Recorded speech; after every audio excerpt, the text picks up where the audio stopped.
గుంటూరు ఉమ్మడి జిల్లాల శాసనమండలి గ్రాడ్యుయేట్ ఎమ్మెల్సీ ఎన్నికల్లో దాదాపు 70 వరకు ప్రజా సంఘాలు, ఉద్యోగ ఉపాధ్యాయ కార్మిక పెన్షనర్ల సంఘాలు బలపరిచిన ప్రోగ్రెసివ్ డెమోక్రటిక్ ఫ్రంట్ అభ్యర్థిగా నేను పోటీ చేస్తున్నాను.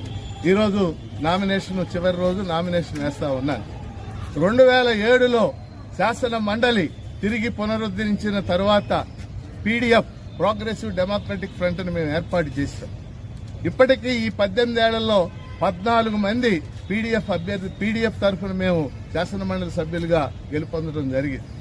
మేము శాసన మండలిలో ఒక నిర్మాణాత్మక ప్రతిపక్షం. మేము గెలిచినప్పుడు కాంగ్రెస్ పార్టీ అధికారంలో ఉంది, తర్వాత తెలుగుదేశం అధికారంలోకి వచ్చింది, వైసీపీ అధికారంలో వచ్చింది, ఇప్పుడు మళ్ళీ తెలుగుదేశం అధికారంలో ఉంది. ఎవరు ముఖ్యమంత్రిగా ఉన్నప్పటికీ పీడీఎఫ్ తరఫున మేము ఒక నిర్మాణాత్మక ప్రతిపక్షంగా వ్యవహరించాం. ముఖ్యంగా ఉద్యోగులు, ఉపాధ్యాయులు, పెన్షనర్లు, కార్మికులు, నిరుద్యోగులు, కాంట్రాక్ట్ ఉద్యోగులు, అవుట్సోర్సింగ్ ఉద్యోగులు, అసంఘటిత రంగ కార్మికులు, అంగన్వాడీలు, ఆశాలు, కౌలు రైతులు, అన్ని రంగాలకు సంబంధించి కూడా మేము రిప్రజెంట్ చేయడం జరిగింది.